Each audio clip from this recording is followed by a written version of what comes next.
I know someone who makes six figures. Good job, stable career. The kind of salary that on paper should mean financial comfort. And yet every single month, they're stressed about money, checking their account anxiously, wondering where it all went. Sound familiar? Maybe not at six figures, but at whatever your number is. Because here's the uncomfortable truth nobody likes to say out loud. A good salary doesn't automatically mean good finances. In fact, some of the most financially stressed people I know aren't the ones earning the least. They're the ones earning more than they ever expected to, and somehow still feel broke. So today, I want to break down exactly why that happens. Not in a you need to budget better way, in a real psychological, structural way. Because once you understand why this happens, you can actually stop it. My name's Jordan.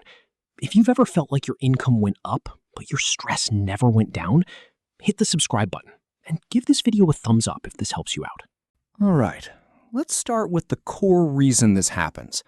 It's called lifestyle inflation, and it's one of the most quietly destructive forces in personal finance. Here's how it works. You get a raise. Suddenly, there's extra money each month, and almost immediately, your spending expands to match it. A nicer apartment, a nicer car, more takeout, better vacations. Nothing dramatic at first, just small upgrades that feel completely justified. Because, well, you earned it. The problem is, those upgrades compound. And before you know it, your $90,000 salary feels just as tight as your $50,000 salary did 3 years ago.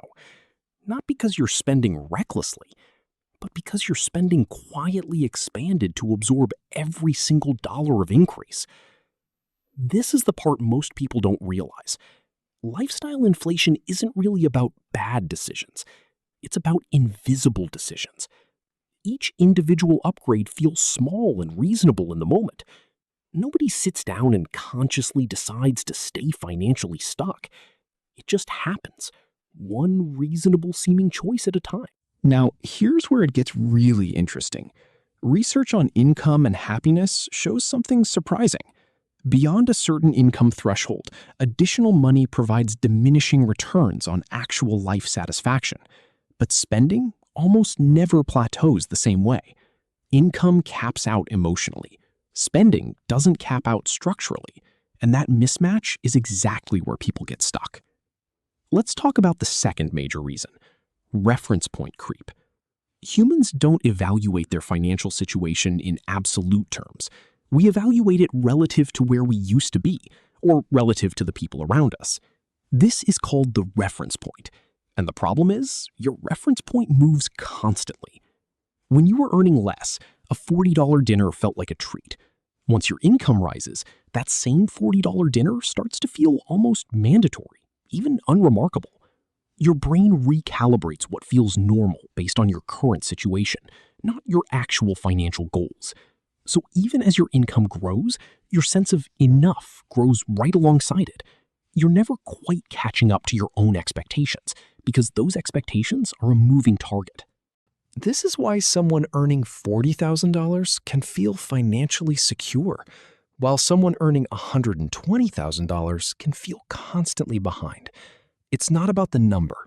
It's about the gap between income and the constantly shifting reference point. The third reason is what I call invisible obligation creep. As income grows, financial obligations tend to grow right alongside it, often without much active decision-making. A bigger paycheck often leads to a bigger apartment, which leads to higher rent, more furniture, higher utility bills. A nicer car comes with a bigger loan payment, more insurance, more maintenance. Better income often unlocks credit limits you didn't have before, which quietly normalizes carrying more debt. None of these decisions happen all at once. They happen gradually, each one looking entirely reasonable in isolation. And here's the trap. Once these obligations are locked in, the lease, the loan, the subscriptions, they become extremely difficult to reverse.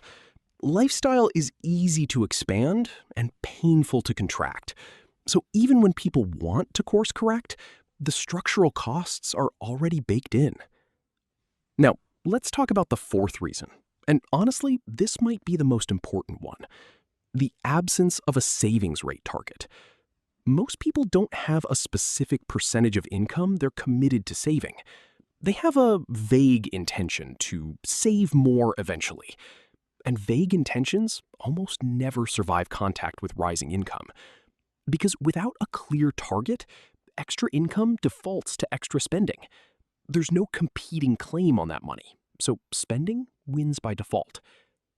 Compare that to someone who has decided, regardless of income level, that 20% goes to savings no matter what.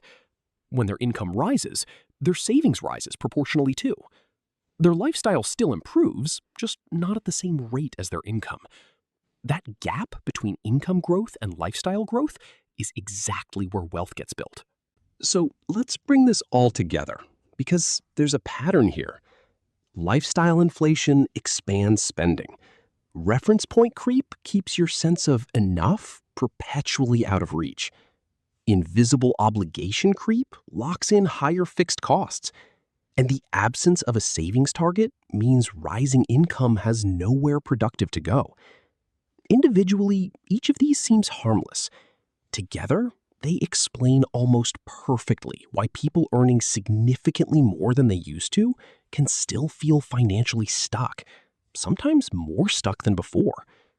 So, how do you actually break this pattern? The first step is creating what I call a raise protocol. Before your next raise even happens, decide in advance what percentage will go directly into savings or investing, untouched, not after you've adjusted your lifestyle. Before, if you get a raise of $500 per month, commit at least half of it to your savings rate before your spending has a chance to expand into that space. The second step is auditing your reference point. Periodically ask yourself, am I spending based on what genuinely improves my life, or based on what feels normal now compared to where I used to be? This single question interrupts the automatic recalibration your brain runs constantly. The third step is creating friction before locking in new fixed costs. Before signing a new lease, financing a new car, or adding a recurring subscription, give yourself a mandatory waiting period.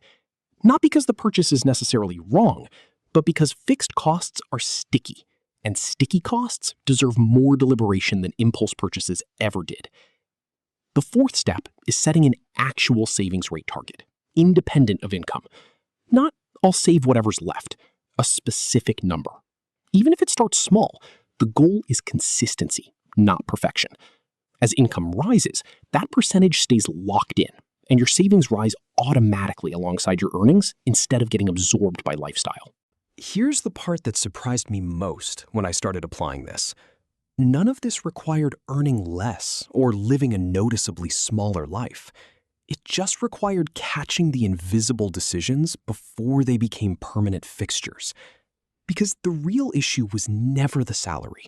It was the lack of a system governing what happened to each additional dollar the salary produced. Let me leave you with this.